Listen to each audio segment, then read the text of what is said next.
Hi guys, welcome to our channel. Weekend అంటే ఆ హోరు జోరు నెక్స్ట్ లెవెల్ అనే చెప్పాలి. ఎందుకంటే వీకెండ్ వచ్చిన నాగార్జున హౌస్లో వచ్చేసిన తప్పులపై ఎప్పటికప్పుడు కడిగి పాడేస్తూ ఉంటారు కాబట్టి ఈ కిందలో భాగంగా స్టేజ్ మీదకి వచ్చిన తర్వాత మన టీవీ ద్వారా హౌస్లో ఉన్న కంటెస్టెంట్స్ని పలకరించి ప్రేరణ దగ్గరికి వచ్చి ఆగారు. ప్రేరణ ముందు నీ హెల్త్ ఎలా ఉందమ్మంటే ఓకే సార్ ఇప్పుడు బాగానే ఉంది అంటే, నిజంగా హెల్త్ బాగోపోయినా ఎంత బాగా గేమ్ ఆడేవమ్మా, నిజంగా నీ గేమ్కి నేను చప్పట్లు కొడుతున్నానంటూ క్లాప్స్ కొట్టారు నాగార్జున.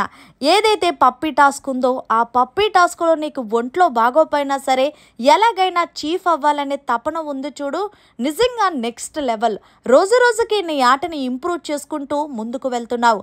అంతేకాదు మెగా చీఫ్ టాస్క్లో సంచాలక్గా చాలా బాగా డెసిషన్ తీసుకున్నావు. యష్మి నిన్ను అన్నదని నువ్వు పట్టించుకోలేదు, నీ స్టాండ్ మీదే నువ్వు ఉన్నావు. నీకు ఇంగ్లీష్ బాగా వచ్చు కాబట్టి, నీకేంటో అర్థమైంది కాబట్టి మొత్తానికి నబిల్ని విన్నర్గా ప్రకటించావు. కానీ యష్మికి ఇంగ్లీష్ రాదు కాబట్టి నిన్ను తప్పుగా అర్థం చేసుకుంది. ఏదేమైనా సరే హెల్త్ బాగోకపోయినా నువ్వు ఆ పప్పీ టాస్క్లో ఆడవు చూడు, నిజంగా సెల్యూట్ తల్లి. ఇలాగే ప్రతిరోజు నీ గేమ్ను ఇంకా ఇంప్రూవ్ చేసుకుంటూ వెళ్ళాలని కోరుకుంటున్నానంటూ హోస్ట్ నాగార్జున ప్రేరణని ప్రశంసించారు. అంతేకాదు మీ హస్బెండ్ దగ్గర నుంచి లెటర్ వచ్చింది కదా, ఎలా అనిపించింది అంటే చాలా బాగా అనిపించింది సార్. అంతేకాకుండా నాకు ఇష్టమైన పావు బజ్జీలే మా ఆయన చేసి పంపించారు. నిజంగా ఐ లవ్ ఇట్. అంతేకాదు సార్, 1 మంత్ నుంచి ఆయన ఎలా ఉన్నారో ఏంటో అనుకున్నాను.